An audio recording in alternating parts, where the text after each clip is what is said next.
Periods का late होना कितनी देर तक नॉर्मल समझा जाए? वो 16 क्रॉस कर गई है तो अब कोई चांस नहीं कि आप वेट करेंगे, आप कंसल्ट करेंगे। पीरियड्स के दौरान नहाना नहीं चाहिए, बाल नहीं धोने चाहिए, तो ये किस हद तक सही है या ये वैसी एक ज़हनियत है, मिथ है पुराने लोगों की? तो फिर हम कैसे एक बच्ची को बाउंड कर सकते हैं कि आपने 5 डेज या 7 डेज शॉवर नहीं लेना? डॉक्टर साहिबा मुझे ये बताइएगा, पीरियड्स का लेट होना कितनी देर तक नॉर्मल समझा जाए? अच्छा, ये बड़ा अच्छा सवाल किया क्योंकि जल्दी पे तो सारे बात कर लेते हैं एग्जैक्टली। कि जल्दी हो गया, आजकल हो रहे हैं ना। तो अच्छा, लेट पे देखिए, अगर एक बच्ची को नॉर्मल जो एज है वो 14 ईयर्स तक आ जाते हैं। ओके। अब अगर एक बच्ची है वो 12 के बाद नॉर्मली स्टार्ट हो जाते हैं, किसी में 12, 13, 14 हो जाते हैं। अब अगर उसको 14 के बाद भी पीरियड स्टार्ट नहीं हो रहे हैं तो उसमें हम बच्ची का फिजिकल एग्जामिनेशन करते हैं ओके। कि सिर्फ पीरियड्स ही डिलेड हैं, बाकी जो उसकी फीमेल बॉडी की डेवलपमेंट है अगर वो नॉर्मल हो रही है, मतलब वो एक एडल्ट बच्ची में ट्रांसफॉर्म हो रही है, तो हमें फिर भी थोड़ा सा हौसला होता है। हम कहते हैं चलो ठीक है, कुछ इंतजार और कर लेते हैं। लेकिन अगर वो भी नहीं हो रही तो हम फौरन से इन्वेस्टिगेट करते हैं। एक तो ये है। सेकेंडली ये कि 16 क्रॉस करने के बाद इन एनी वे अगर वो बच्ची अपने मंथली साइकिल्स में नहीं जाती है तो ये मदर्स के लिए भी एक अलर्ट अलार्मिंग सिचुएशन बिल्कुल ऐसी है कि आप अपनी बच्ची को डॉक्टर के पास लेके जाएं।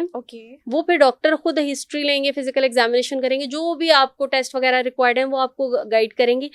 मैक्सिमम जो है मैंने बताया 14 तक आ जानी चाहिए, लेकिन चलें अगर 14 तक नहीं आती और बच्ची की डेवलपमेंट हो रही है तो हम 16 तक वेट कर सकते हैं। उसके बाद हमने इवन डेवलपमेंट हो रही है तब भी वेट नहीं करना। मतलब आपको लग रहा है आपकी बच्ची एक अच्छी फीमेल के अंदर कन्वर्ट हो रही है, उसकी फिजिकल डेवलपमेंट हो रही है, लेकिन अगर साइकिल नहीं स्टार्ट हो रही है, वो 16 क्रॉस कर गई है, तो आप कोई चांस नहीं कि आप वेट करेंगे, आप कंसल्ट करेंगे in any way. Okay okay. Periods में ब्लीडिंग का ज़्यादा होना नॉर्मल है? और अगर नॉर्मल है तो किस तरह से नॉर्मल है? और अगर नहीं नॉर्मल तो इसका क्या हल है? अच्छा, पहले ना इसको जो पहली बुक्स थी उसमें ना इसको ml में लिखा जाता था कि इतने ml तक ब्लीडिंग नॉर्मल है, इतने ml तक नहीं है। लेकिन अब ना बड़ा ही इसको एक अच्छी तरीके से डिफाइन किया जाता है कि जो भी ब्लीडिंग एक बच्ची की क्वालिटी ऑफ लाइफ को इफेक्ट कर रही है, यानी कि वो खुद से कह रही है कि मुझे ब्लीडिंग ज्यादा हो रही है, तो बस वो ज्यादा हो रही है। आप पेशेंट की बात पे यकीन करें। अगर पेशेंट आपको कह रहा है, आपको हिस्ट्री से लग रहा है कि हाँ जी इसकी ज्यादा हो रही है, और वो कहती है इतनी ज्यादा होती है कि जैसे मुझे चक्कर आने लग जाते हैं, मैं काम नहीं कर सकती, मुझे स्कूल से छुट्टी लेनी पड़ती है, तो इट मीन्स कि वो उसकी क्वालिटी ऑफ लाइफ को इफेक्ट कर रही है, तो वो ज्यादा ही है और उसे लाजमी ट्रीट करना है। एक चीज जो एक बच्चे की क्वालिटी ऑफ लाइफ को खराब कर रही है वो एक प्रॉब्लम है, वो चीज नॉर्मल नहीं है, तो उसे लाजमी ट्रीट करना ही करना है। ओके। मुझे ये बताइएगा कि अक्सर डॉक्टर साहिबा माएँ कहती हैं, पहले ज़माने की माएँ कहती हैं, पता नहीं ये बात सच है या ऐसे मिथ है, कहा जाता है कि लड़कियों को पीरियड्स के दौरान नहाना नहीं चाहिए, बाल नहीं धोने चाहिए, तो ये किस हद तक सही है या ये वैसी एक ज़हनियत है, मिथ है पुराने लोगों की? देखिए, आपने एक चीज नोटिस किया, हम जिस एरिया में रहते हैं यहाँ पर हमारी लाइफ पे ना कल्चरल इफेक्ट्स बहुत हैं। हम एक मल्टी कल्चरल सोसाइटी में रहते हैं। पहले हम पार्टीशन से पहले एक मिक्स्ड कल्चर होता था जिसमें इस्लामिक कल्चर भी था, नॉन मुस्लिम कल्चर भी था। ये चीजें बेसिकली वहां से पेनिट्रेट की हैं। इसका ना साइंस से ताल्लुक है ना हमारे दीन से ताल्लुक है, ये वहां से एक कल्चरल एक वो बैकग्राउंड चलता जा रहा है।